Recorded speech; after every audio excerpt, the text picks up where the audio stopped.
because snitches get stitches. Self-love and power is knowing your worth. See, this is why we can't go so long, because then I fucking lose my special touch. Keep providing me with free clothes too, because I love it. I'm fucking terrified of grasshoppers. We love a good hater hoe. Self-love is cutting people off. The fucking dating in Vegas sucks, because if you're not on this earth to help other people, then what are you doing? Or the city will suck you up.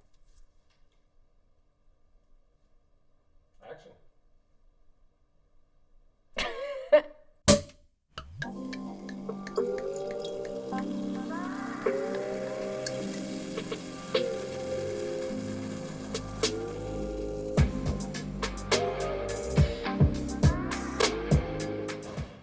Hi everyone, welcome back to Bottle Girl Diaries. For those of you who are new here, I'm your host, Cindy. Of course, I just want to say thank you and show my appreciation to our loyal subscribers and viewers. You guys are amazing and keep me going. I know that's right. Before we get started, let's keep it cute and click that subscribe button below if you haven't already so that you can stay up to date on our latest episodes.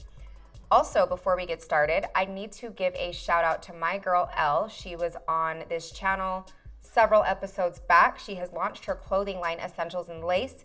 You can check it out on Instagram at Essentials in Lace, and I will also link this the site below. This is the outfit that I'm wearing today, provided the top and the bottoms.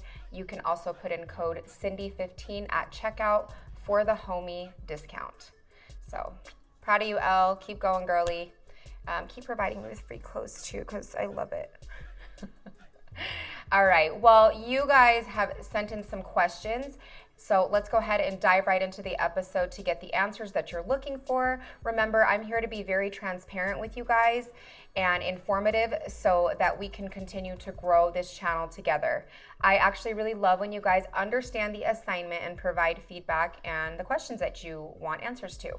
So here we go. I printed these out because I'm not gonna go through my phone. It just makes it a little bit easier to read off the questions.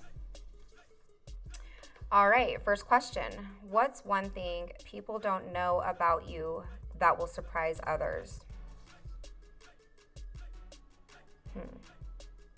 Okay, so it's actually like a weird phobia that I have. I'm fucking terrified of grasshoppers. Yes, Spinelli, I'm fucking terrified of grasshoppers. I don't like, first of all, they're just ugly, and they get really big. Have you guys seen a really big grasshopper? You can see it on National Geographic. But I don't like how high they can jump. Yeah, that's not right. All right, next question. How tall are you?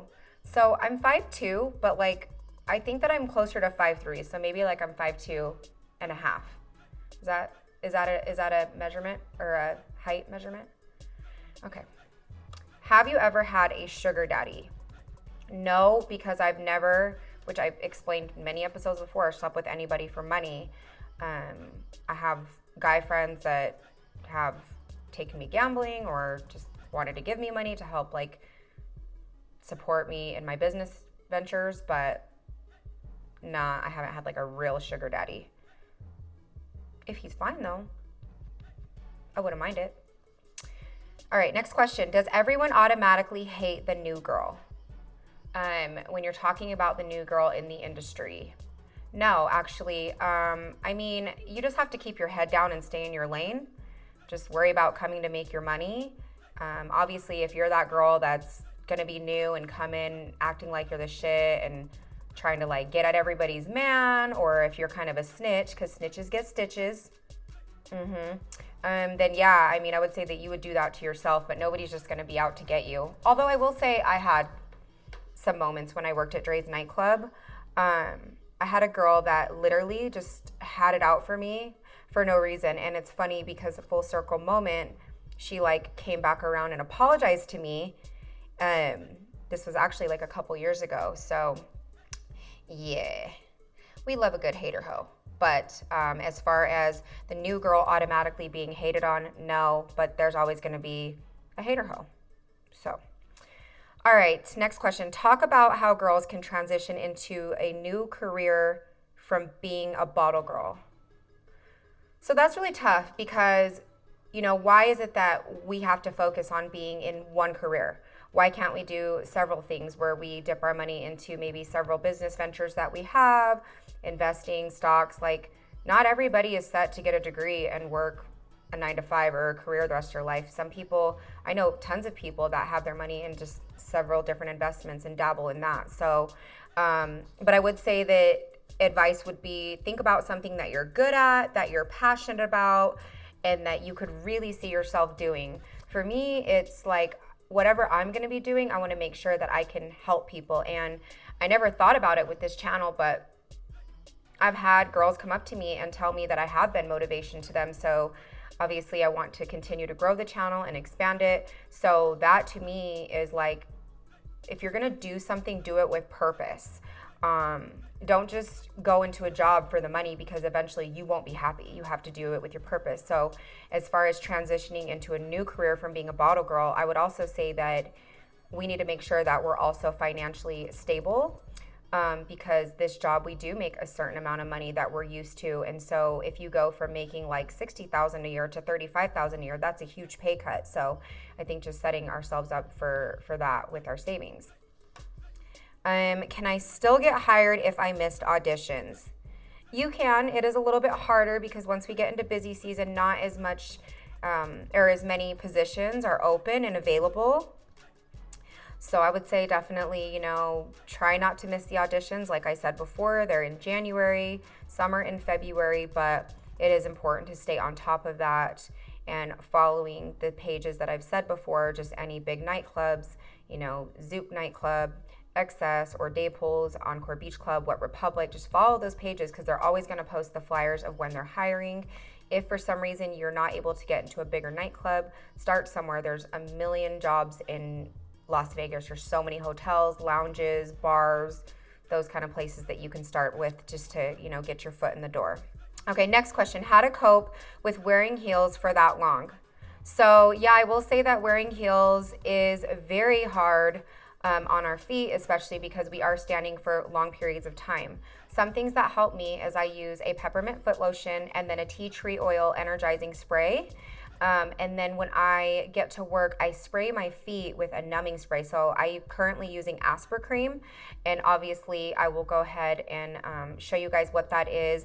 And I'll actually send a link on my Amazon so that you guys can purchase that too. Another thing that helps me is when I get home, I lay down with my feet elevated against the wall. That really helps me get the blood flow back into my body the right way. Does that make sense, Spinelli?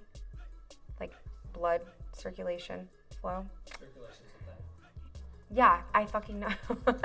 Okay, so yeah, wearing heels for that long. And honestly too, if you can, stay up on your pedicures or get you a nice foot massager, because I'm not going to get all scientific and shit, but your feet have a lot to do with the energy in your body. So if your feet are always tired, you will always constantly be tired. So next question. How and when did you gain so much love, self-love, and power? Wow, that's deep. I will say that stemming from just me as a young girl, I'm not going to get emotional, but I've been through a lot. I've been through a lot of shit, and I think God has certain warriors in this world, and people who are just meant to be really strong. And I've come a long way from abusive, parents, relationships, even deceitful friendships, and every single one of those experiences, they would break me at first, but then they've made me stronger. And as I've gotten older, I've really tapped into self-love. So self-love isn't just about taking a fucking bubble bath and doing a face mask. Self-love is cutting people off when they fucking have you fucked up the first time. And there's something so powerful in that. So when you say gaining self-love and power is knowing your worth, setting your boundaries, and not settling for anything less than what you deserve. And I do a lot of healing work. Like, I've done a lot of work on myself, my soul. I can say nobody can take that away from me. And when I've come through the brink of those breakthroughs that, I prayed my way out of these dark places. Nobody can take that joy from me. And honestly, whether you're religious or not, I've really been graced by God every single time I pray my way out of everything.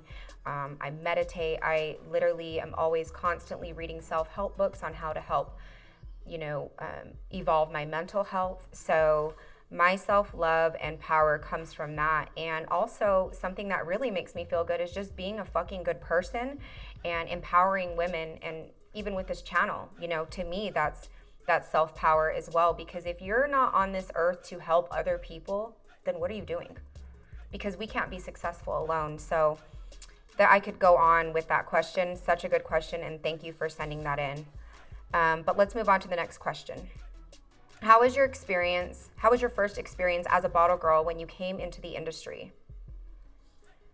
Fortunately, I got really lucky. I did get hired on at Dre's Beach Club really late in the game. I had a good friend that I met up at Sundance. He actually turned out to be somebody I dated, but he got me into the game, and I just did really well there. And one thing that I could say that I really helped me was just going out, networking, getting my name out there, and also being eager to learn. So I had actually a really good experience, minus the bully that I had at Dre's, minus her, but I wasn't gonna let that hating asshole, bring me down. If anything, I just showed her up on the floor. I was always great in my sales, good on my social media. I started getting nominated for all the industry events, whether it was like the Instagrammies or most beautiful people, whatever, because I'm cute. So I had a really good experience. I know that not everybody else has, but you have to keep your head on straight. The city can do two things to you. Number one, you can run this city and use it as your networking oyster. Or the city will suck you up and spit you right back out if you date the wrong people, if you get involved with the wrong girls.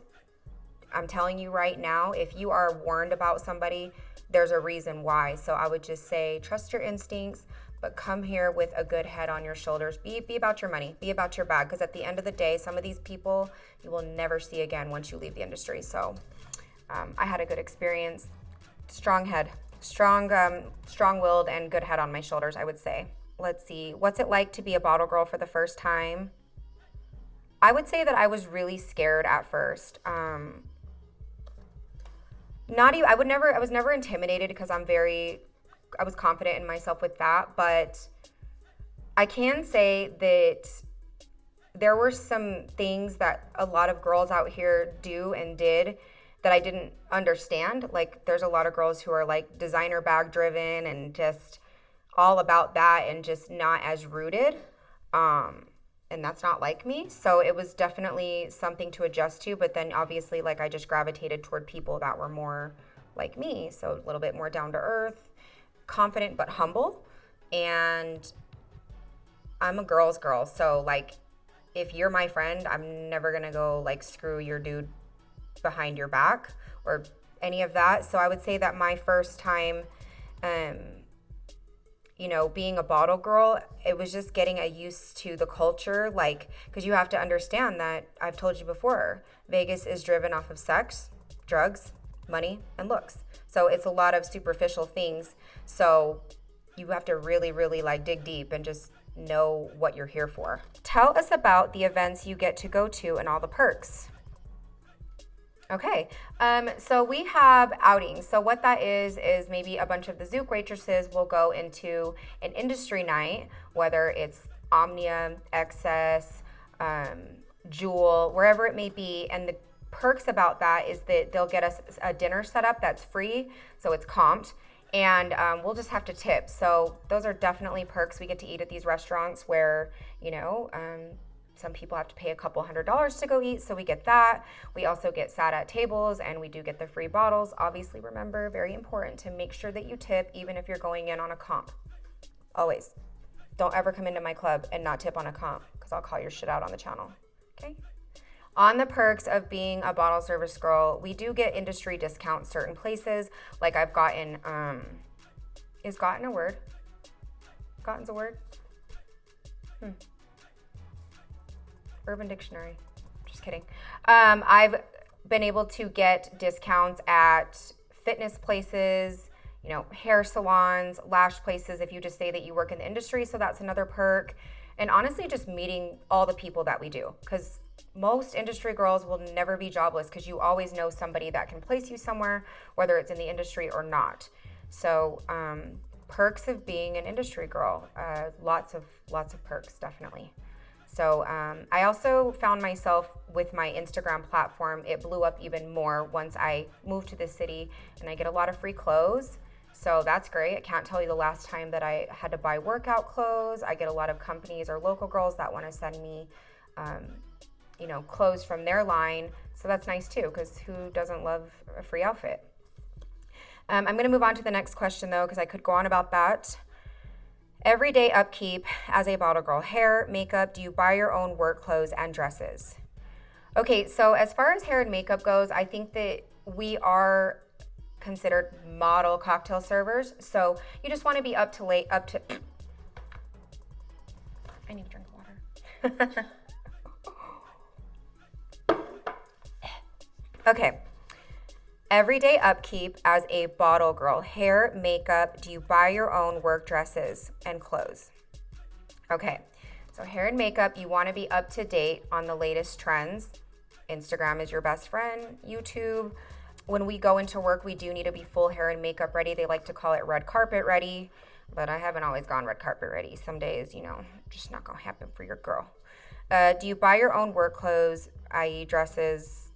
Well, so our dresses, most of our uniforms are provided. Every now and then we do have to buy little pieces that, if we have themes or whatnot, shoes, etc. For the most part, they do provide, but also another great thing is because it's a part of our work uniform, we can write those things off. So, but yeah, that's pretty much it on that. Let me think.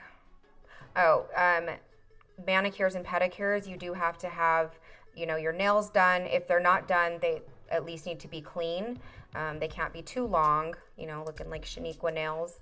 And pedicures, most places make you you're only allowed to wear nude or neutrals or whatnot, but I try to get away with some shit and I don't care. I'm gonna have the white toes because I'm a hoe. No, I'm just joking. But yeah, we do have to, you are required to have like your toes and nails done. You can't have like chips or like diamonds on your nails, nothing crazy like that. You have to keep in mind that we are working with people's drinks. So God forbid, like I get a bow on my nail and then there's a bow in my customer's drink. That wouldn't be cute. Industry bottle girl lifestyle. Okay. Lifestyle. I would say a lot of us have to work out vigorously because we do need to keep it right and tight, We do go out a lot. And just being able to be on your feet. So I would say most of us take pretty good care of ourselves. We're supposed to eat right because without that, we don't have the fuel. Being active on our social medias is a huge thing. Like I've said before, you need to be able to promote yourself and promote the venue that you're working for. So that's another thing. I do say that we are pretty busy between March and October 31st. That's busy season for us. And then a lot of us like to travel in November, December, and January when things slow down. So it's kind of like opposite of what a normal 9-to-5 person. Normal 9-to-5 people will travel in the summer. We travel like in the winter because it's easier for us to get time off and we've made most of our money throughout the busy season. So. Videos more often. It's been too long. I know. You guys missed this face, but life happened for both Spinelli and I. I feel like, holy shit, 2021, we all lived like 3 years in one, right? Like I moved, I started a new job, went through a breakup. Spinelli, my cameraman and my business partner, he's in law school. He's still working at XS and he's also working now at a law firm. So, it's us getting our schedules to coordinate together, but I do appreciate your guys' support and I'm gonna do the best I can to continue to bring you guys content. All right, the truth about comped tables and if they are secretly hated, maybe crazy stories from them. We don't hate comp tables. We do realize that there are, shut up. We don't hate comp tables. We do realize that we need that support from other venues to come in, whether it's guys, girls, whatever it may be. And industry tables are always a lot of fun. Like you guys are live, you kind of hype up the energy. I will say this though, it's very frustrating when you come in and as a comp, and you don't tip because we're still providing you the service. So let me just go ahead and lay this out there. as a comp, if you have, a group of people with you and maybe per bottle, I would say at least tip 100 per bottle. If you've got 5 dudes, tip like $20 per person. If you've got 10 dudes, then you could do $10 per person. Just make sure that you tip. Also, what goes around comes around. So, I mean, money is energy. So if you're not going to be willing to give out, then how do you expect to get that back to you? Duh. So we don't hate comps, but also don't come in and demand everything, because like, I hate to say this, but we're always going to prioritize our paying tables first. Yes, you're still important to us as a comp table, but that's just general rule. Whenever you come in anywhere, whether you're in the industry or not, and you're getting comped, you still need to tip for the service that you are receiving. So period, and say it again. Okay, let's see here. What are the cons of working in nightlife? I would say the hours. The hours are really crazy. For example, last night I went to work at 9:30. I started getting ready at about 7 p.m. And then I didn't go to bed till 6 a.m. this morning, and now here I am within less than like 10 hours. So the hours can be very draining. You are on your feet a lot. It can be very hard on your body. And I would just say that the fucking dating in Vegas sucks.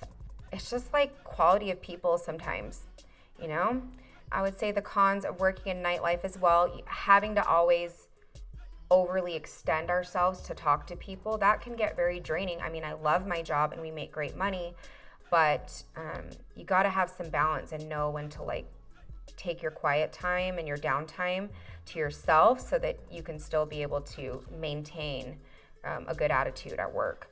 But some of the cons of working in nightlife is it is fast paced. So, it is going to be hard on your body. You need to be ready to sleep at odd hours of the day. Like I'll sleep till like 2 or 3 p.m. sometimes, and then be getting up to go right back to get ready around 7.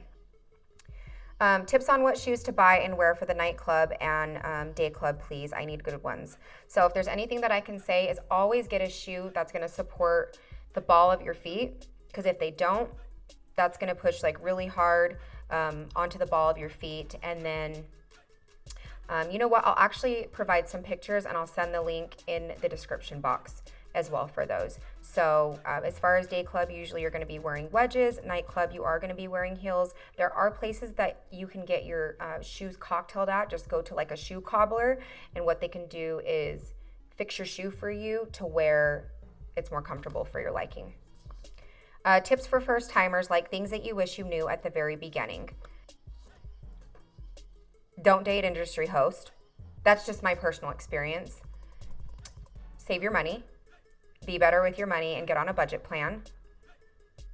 Don't jump into an apartment, like a high rent right away, because you're not really sure how much money that you're going to make. I would say lower your expectations of what you think you're going to make when you first move out here, because you don't know what club or venue or where you're going to get hired at. Every place is different. What else? Not everybody is your friend that smiles in your face. A lot of people out here have agendas. So you just play the part right back. You're here to make your money. You're not here to make best friends. Let people prove themselves to you. What else? Just really being good with your upselling and being eager to learn, asking a veteran or a seasoned waitress how they do that. Be ready to go out quite a bit more than you want to if you want to stay relevant.